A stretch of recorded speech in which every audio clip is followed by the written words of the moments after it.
Hi, and welcome to this video lesson on Galileo's discoveries and heresy. And we're going to take a look at the clash between science and religion as we do a case study on the life of Galileo Galilei in terms of its connection to the scientific revolution as part of our study on the Enlightenment. Now, before we can get into Galileo, we have to sort of set the stage by talking about what people in the world believed they knew about the universe. And we're going to look at two interpretations of the universe. One is an older interpretation, the Ptolemaic or Aristotelian universe, developed by Ptolemy and based on the teachings of Aristotle. And the universe that they described was a geocentric universe. And in this universe, we see Earth located at the center. Earth is stationary, it is static, it does not move, does not rotate or spin upon its axis. But all the other planetary bodies, the moon, the known planets, the sun, the stars, those all revolve around the Earth in perfect circles. Now, this is the view of the universe for hundreds and hundreds of years, and it wasn't really challenged by anybody, but what it was embraced by the church and just fit nicely, right? God placed man at the center of his universe, and all things are good. Now, as we move into a more enlightened era, and people begin to embrace science and logic and reason, we're going to get a slightly different interpretation of how the universe works. And it's going to take a few people to get us there. And one of the first important people is Nicholas Copernicus. So we have this Copernican model of the universe, which at its center is heliocentric because the sun is in the center of this universe. And rotating around the sun is the Earth and the moon and the other planetary bodies. Now, Copernicus did not get this model absolutely correct, but the main idea is there. Through observation and math, he's able to calculate and decide that it's the sun that's located in the center. His math wasn't perfect. He still had the planets moving in perfect circles, but it's the first step in the right direction. But this idea of a universe with the sun in the center challenged not only the beliefs and teachings of the ancient philosophers, but also the church. And the church is not going to sit back and allow these ragtag scientists to destroy hundreds of years of Christian faith. So Copernicus waited till right before he died to publish his theory. But once he does, other people begin to build upon it. And one of those people is Galileo Galilei. And this is going to begin our focus on his work. Now, there's a lot of things that Galileo did before we pick up his story. He is a math professor in Pisa. He'd already had done lots of experiments and had proven lots of things with the pendulum and other interesting experiments. So we're going to pick him up right around the time he hears news of this new invention that allows you to see over great distances, and based simply on a description, builds his own telescope, which actually has the magnification of times 20 and allows Galileo to see farther than pretty much any human had ever seen before. And he takes this telescope and he points it up at the Earth's nearest celestial body, the moon. And he begins a study of the moon. And very quickly he realizes that the moon is rough and uneven, and just like the surface of the Earth itself, the moon has mountains and craters, which he measured and identified by measuring their shadows. Now, this is contradictory to what had been taught to everybody because the moon, like the sun and the stars and the other planets, were supposed to be made out of perfectly smooth materials. These are some drawings and sketches of Galileo's study of the moon. And you can see that it's far from perfect, far from what he had been told by ancient philosophers like Aristotle, that the celestial bodies were a smooth and perfect surface. So we've already begun to contradict what we've been taught for hundreds of years, and we can see it with our own eyes. But Galileo is by far not the only person to be examining and studying the moon.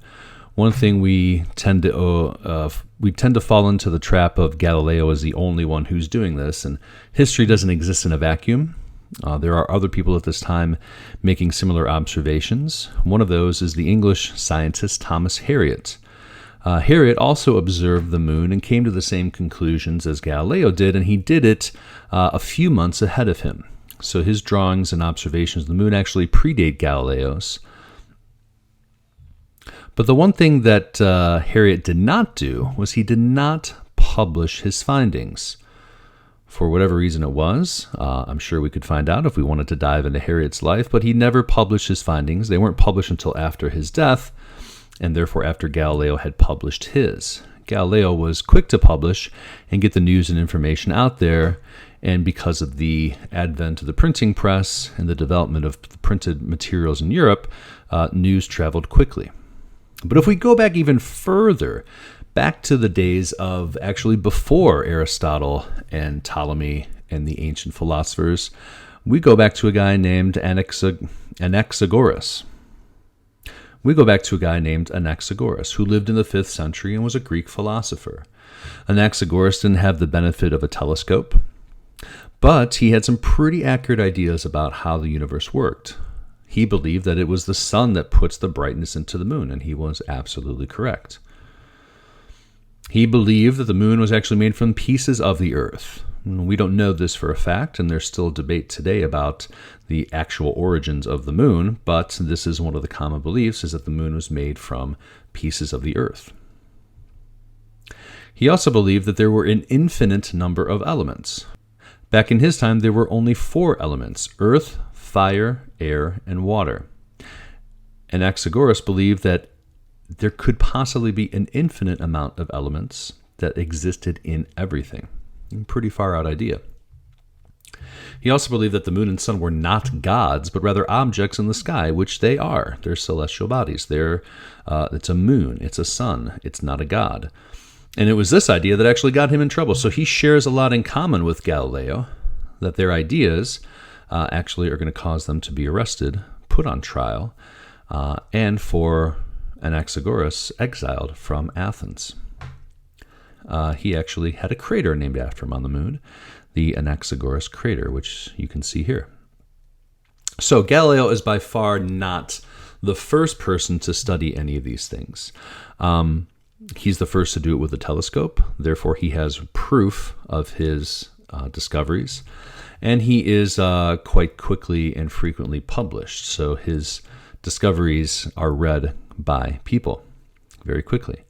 He's also going to study the sun a little bit after he does the moon. But if we focus in on his major discoveries with the telescope, Galileo discovers that the sun actually has spots and it appears to rotate. Again, 2 things that contradict the ancient philosophers. You can see some of his drawings of those sunspots here.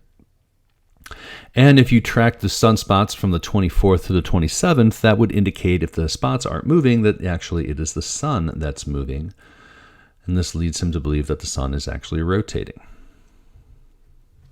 And it's more evidence to disprove the ancient philosophers and others. The sun is not made up of a perfect, smooth material, just like the moon is not made up of a perfectly smooth material. And of course, just like he was not the only one to observe the moon, he was not the only one to identify spots on the sun. Johann Kepler, who's actually going to build upon the math and observations of Copernicus, in 1607, he observed spots on the moon, but he actually misidentified them. He believed it was the planet Venus passing in front of the sun and casting a shadow. Thomas Harriot, our friend from England, who also observed the moon, also observed spots on the sun, but again did not publish that work until after his death.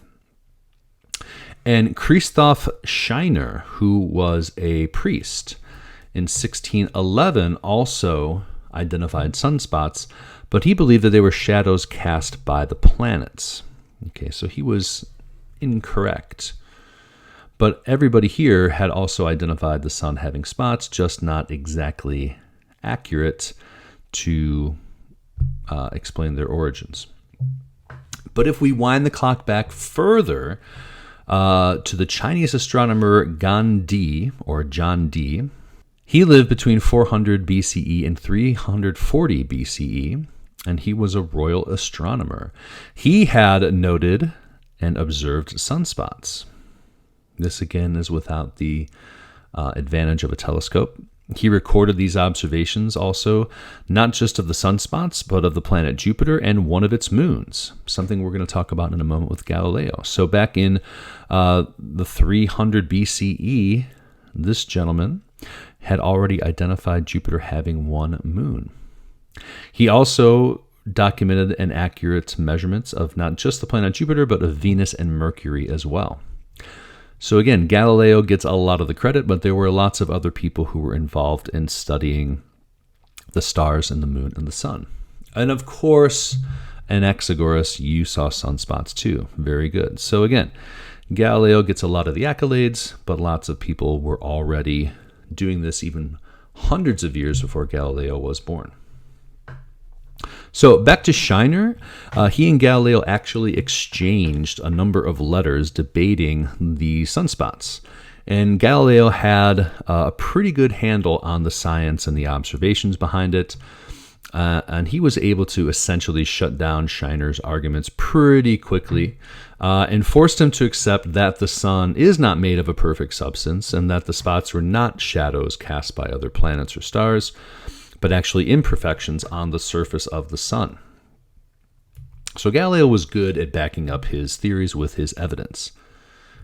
And it was evidence that he shared with everybody because you could look through the telescope. One of the other things and very important things that he observed as he looked through the telescope was that the planet Jupiter had 4 moons. It has quite a lot more than 4. I'll let you find out for yourself how many. But he was able to observe 4 of Jupiter's moons. And this is really what is going to separate Galileo from everybody else, because as we debate the origins of the universe and as we try to decide if it's a heliocentric or a geocentric universe, Galileo has just stumbled upon the most important information.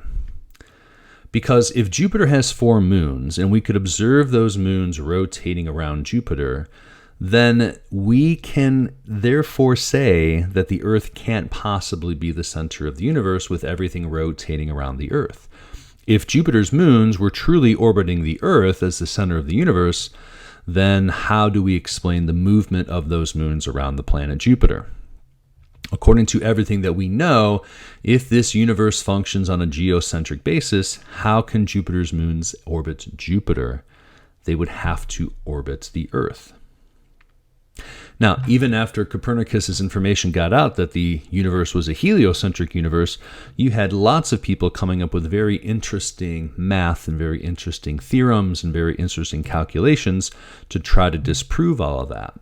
And there were lots of people who had developed some very detailed math to explain the movement of the planets around the Earth. But now that we know that there are moons orbiting Jupiter, that's all going to come crashing down. Galileo's observations of Jupiter's moons support the Copernican theory of a heliocentric universe. And that in this universe there are multiple centers of motion. So the Earth revolves around the sun and the moon revolves around the Earth. That's 2 centers of motion. Now this is something that was not taken into account when you talked about a geocentric universe. So now, with this observation of the moons orbiting Jupiter, we have extraordinarily strong evidence that Copernicus was right. And in 1610, Galileo is going to publish his observations in a book called Sidereus Nuncius, or Starry Night, his probably most famous work. And it's in his book that he documents and dictates that the moon's surface is not perfect, but rather is imperfect with craters and mountains, and that Jupiter has his 4 moons. And he is well published and well read and gets instant acclaim, even acclaim from the church, believe it or not. And Galileo picks up lots of supporters and people who want to become his patrons and pay for him to continue his research. He becomes probably the most famous scientist in Italy for sure, and maybe the most famous scientist in Europe. Later in 1610, he's going to publish a work on the phases of Venus, which again go to supporting this idea of a Copernican universe with the sun at the center. In 1611, the church certifies Galileo's discoveries, but does not support his interpretations. And this is something very interesting because the church is going to say that Galileo is correct, that there are moons and that the moon has mountains and craters and that the sun has spots. But Galileo never officially says it's because the sun is at the center of the universe. So the church can certify that he is correct because you can look through the telescope and you can see those for yourself. But they do not support his interpretations of this observations that the universe works as a heliocentric universe. In 1612, he publishes 3 letters on the sunspots, and in 1616, he publishes a treatise on tides stating that the Earth does in fact move, and it's by the Earth's motion that we have tides in our oceans. And this is where Galileo starts to tread a little bit too heavily on this thin ice of this heliocentric and geocentric universe. This is where he begins to get a little backlash. A Dominican friar named Tommaso Cassini has this sermon where he preaches against Galileo and other scientists that support the Copernican model of the universe. There's no record of the sermon, but there is record of Galileo's reply to this friar. And Galileo said that this individual, Cassini, was an individual of very great ignorance, no less a mind full of venom and devoid of charity. And Galileo, being as important as he was and as popular as he was and as well liked as he was, he actually received an apology from the preacher general of the Dominican order, whom this friar was a part of. And in the apology, the preacher general stated that he had to follow for all the idiocies that his fellow brothers perpetrated. So Galileo actually got an apology from the Dominicans. But also there were some people out there not happy with Galileo and other scientists. And a few months later, another friar, Niccolo Lorini, files a written complaint to the Inquisition about Galileo's support of the Copernican model. So we have some members of the Dominican order out to get Galileo. Maybe there's a conspiracy there. Now, what's the Inquisition? So the Inquisition has its roots back in the Middle Ages, but was reestablished in 1542 to help regulate church doctrine. This is also during the period of the Reformation, as the churches are splitting, and there's arguments and discussion about what is correct and what is incorrect in terms of church doctrine. The Inquisition was brought together to sort of regulate what we should believe and what we should say and what we should read. During the Middle Ages, the Inquisition sought out heretics and enemies of the state, and this is where you have lots of burnings and witch hunts and things like that, lots of torture, lots of good old-fashioned medieval shenanigans in terms of religious persecution. The Inquisition regularly bans books that conflict with church teachings. This is essentially censorship. This is how they were able to stop ideas like Galileo's from spreading. They banned their books. So Galileo did not get any backlash from saying that the moon had craters and the moon had mountains and that the surface was imperfect. He didn't really get any backlash from the church by saying that the sun had spots. And he didn't really get any backlash from Jupiter having moons. But what is going to bring the backlash is this beginning support of this Copernican model of the universe where the sun is at the center. If you're saying that the Earth is moving because of tides, or that possibly the moons of Jupiter indicate that they're actually rotating around Jupiter and not around Earth, this is where he starts to tread on this idea of a heliocentric universe. He doesn't 100% say it, but it's pretty clear that Galileo believes it. And this is going to get him called to Rome to face the Inquisition. In 1616, he is called to appear before the Inquisition on charges of heresy. Heresy is going against God, going against the church, being a heretic, saying things that are untrue and conflict with church teachings. During the Inquisition, the church had decided that this Copernican theory of the universe, this heliocentric theory of the universe with the sun at the center was a heresy, and therefore anybody that said it was a heretic, or believed it, or supported it, or taught it was a heretic. They said the sun being the center of the universe was, quote, foolish and absurd in philosophy, and formally heretical, since it explicitly contradicts in many places the sense of Holy Scripture. They went on to say about the earth moving and not being the center of the universe, quote, receives the same judgment in philosophy, and in regard to theological truth, it is at least erroneous in faith. So the church has officially identified Copernicus's theory of a heliocentric universe as heresy. Well, what's Galileo to do? Well, he is going to be found guilty of heresy, and that sounds pretty scary, but this first trial, spoiler alert, there will be a second one, this first trial isn't as bad as the one that's going to be coming a little bit later. He is found guilty of heresy, and Pope Paul V decrees that Galileo abstain completely from teaching or defending this doctrine and opinion, or from discussing it, to abandon completely the opinion that the sun stands still at the center of the world and the earth moves, and henceforth not to hold, teach, or defend it in any way whatever, either orally or in writing. Okay, so his punishment is to not talk about it, to not teach it, to not defend it, to not really write about it, and to basically abandon studying anything that would lead him to conclude that the sun stands at the center of the universe. The Inquisition is also going to ban all books supporting the Copernican view of the universe, including Copernicus's On the Revolution of Heavenly Bodies.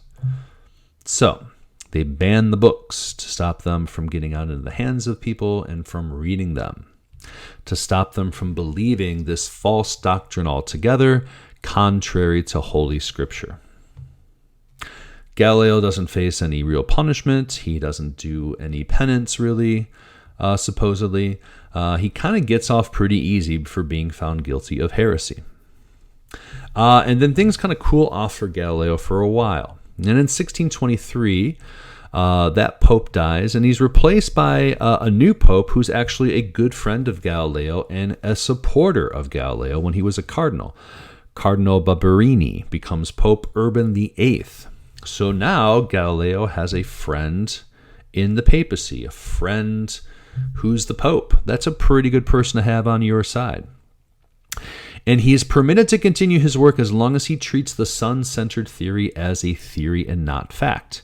So Galileo has to be very careful here. He has to always make sure that he says, this is just a theory, this is not a fact. He doesn't exactly follow those guidelines. He's going to write a book that argues the two theories of the universe. Probably not the best of ideas to write this book, because at some point he's going to have to talk pretty seriously that the universe exists as a heliocentric universe with the sun at the center. He actually gets permission from the church to write this book, and he actually has a group of church censors read through the book, but he may mislead them a little bit in terms of what's being said. And in 1632, Galileo publishes the book that's going to get him into really big trouble, which is called The Dialogue Concerning the Two Chief World Systems. Those two chief world systems being the heliocentric universe and the geocentric universe. In the book, there are three characters that argue about the two views of the universe. You can see them here on the cover. Well, Galileo goes a bit too far, because in the book, during the argument, the person that believes in Copernicus's view of the universe wins the argument between the characters. And to make matters worse, one of the characters shares a lot of similarities to the Pope, the head of the church, Galileo's friend. And the name of that character is Simplicio, or Simpleton, and who is kind of ignorant and kind of dumb and is supporting a geocentric universe, which is the one that's on the losing side. So Pope Urban VIII is told that this character actually is supposed to be him, and becomes super offended by how he's portrayed and how he's made to look like a Simplicio. And wouldn't you have it, Galileo was called back to Rome to face the Inquisition again after publishing this book. By this time, Galileo is quite old. He's not in very good health. It takes him about 5 months to travel to Rome. And when he gets there, he gets treated quite differently than he was treated before. He again faces charges of heresy for holding as true the false doctrine taught by some that the sun is the center of the world. It was decided at the Holy Congregation on 25 February 1616, his original trial, that the Holy Office would give you an injunction to abandon this doctrine, not to teach it to others, not to defend it, and not to treat of it, and that if you did not acquiesce in this injunction, you should be imprisoned. We warned you in 1616, Galileo. We told you to abandon this idea of a heliocentric universe, and you did not. You continued to write about it, you continued to support it, and you should be imprisoned. Galileo's 70 years old. He's in failing health, and he suffers interrogation at the hands of the Inquisition day after day after year. Now, they're not torturing him, but they're definitely not treating him very nicely. He's an old man. He's not doing so well. But he actually does hold his ground, because he has to say that I never said it was true. And his argument starts to fail and fail and fail the more and more he makes it, until eventually the Inquisition goes back to what it does best: threatening torture. And they tell Galileo, if you do not confess, you're going to be tortured, and you may not survive this torture. And under that threat of torture, Galileo confesses. And when you're confessed, your guilt is pretty easy to determine. We pronounce, judge, and declare that you, the said Galileo, have rendered yourself vehemently suspected by his holy office of heresy, that is, of having believed and held the doctrine, which is false and contrary to the holy and divine scriptures, that the sun is the center of the world, and that it does not move from east to west, and that the earth does not move, and is not the center of the world. So right there in the courts or the Inquisition's judgment, they state very clearly what he's guilty of, and it's all about the idea that the sun at the center of the universe is a direct and contrary statement to holy and divine scriptures. And what's Galileo's punishment? Well, he's going to live the rest of his life under house arrest. Yes, they had house arrest in the 1600s.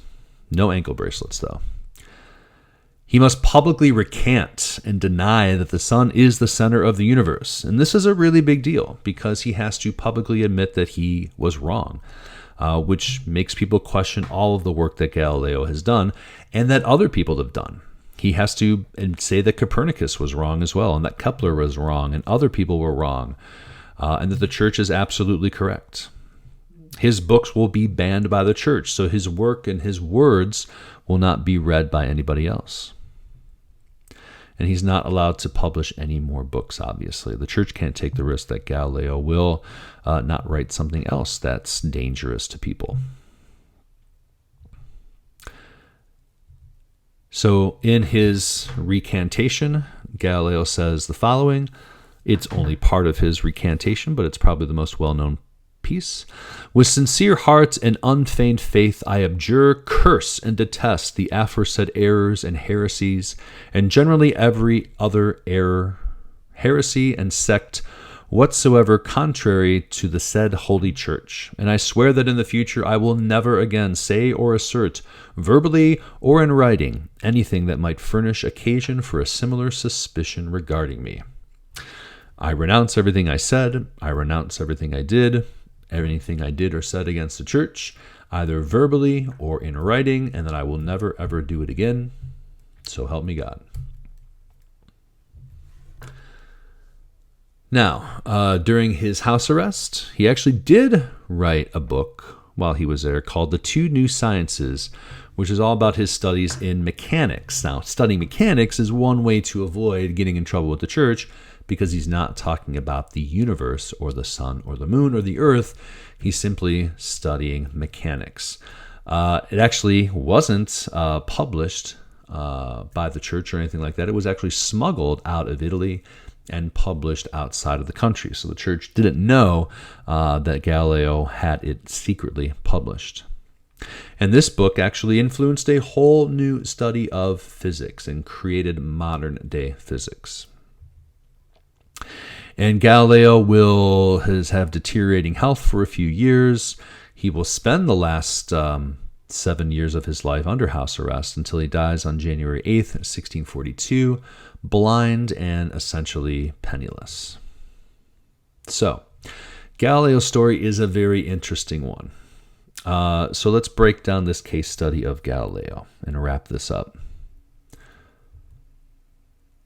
He used science and logic to observe and record the natural world. Yes, through the telescope, through his observations, through his measurements and calculations, he was able to observe and record the natural world and tell us what is happening.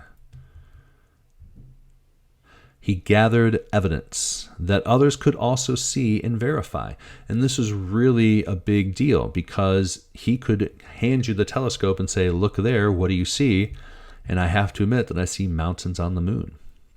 It's by that gathering of that clear evidence that it's really hard to ignore the facts. Galileo's discoveries were in direct conflict with commonly held beliefs in church authority. Like other scientists of this age, what they discovered wasn't exactly what people thought was real or what was true. And that caused problems, not just for Galileo, but for others. Because he had to deny what he knew to be true. And he had to do that to protect himself and to avoid torture and possibly death. I don't think any of us would choose torture and death. Maybe we would. Sounds like a good question. He had to deny what he knew to be true. And there's a very romantic story that as he walked out of his trial, he said, yet it still moves, or still yet it moves. But he actually didn't say that. That was something someone made up that he said. But it is a kind of a romantic story. His discoveries and writings were banned by the church. They silenced him. They were able to make him recant in public and to silence his writing and his words. But still, once an idea is out there, it's very hard to kill an idea. Because those ideas and those discoveries are going to inspire others to continue to investigate and to explore the universe, to investigate and explore the moon and the stars and the sun and the planets and everything else that's out there. And that's really what you can never stop. And since Galileo's discovery in 1610, think of how much more we've learned and how much more we've done by studying the universe. We've been to the moon. We've sent satellites, one of them named Galileo, all the way to the planet Jupiter. So we've done so much since his discovery. And someone else who will do a lot is this gentleman here. And one of his famous quotes is, "If I've seen further, it is by standing on the shoulders of giants." And that was said by Isaac Newton in 1675, born the same year that Galileo died. And I would imagine that Newton was able to do what he did because of Galileo's work.